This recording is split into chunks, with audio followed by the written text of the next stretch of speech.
King Midas and the Golden Touch, a Greek myth.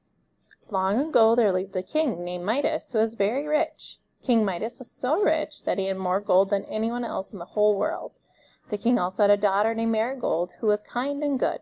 Although the king loved Marigold, all he could think of was how to get more gold.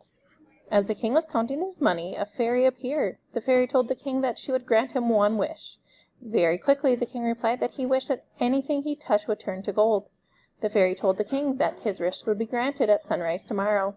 She warned him, however, that his gift would not bring him happiness. The king ignored the warning, thinking this was the best wish anyone could imagine. When King Midas woke up the next day, he was eager to see if his wish had come true. He touched the bed, and it turned to gold. He touched the nightstand, and it turned to gold too. Then he ran around the room, touching everything he could see, and they each turned to gold, as the fairy had promised. The king went downstairs to eat breakfast, but as he lifted his glass of water, it turned to gold, and he couldn't drink it. He picked up some bread, and it turned to gold, and he couldn't eat it. Then Marigold ran into the kitchen to hug her father, and at once she turned into gold. The king cried out for the fairy and begged her to take away his wish.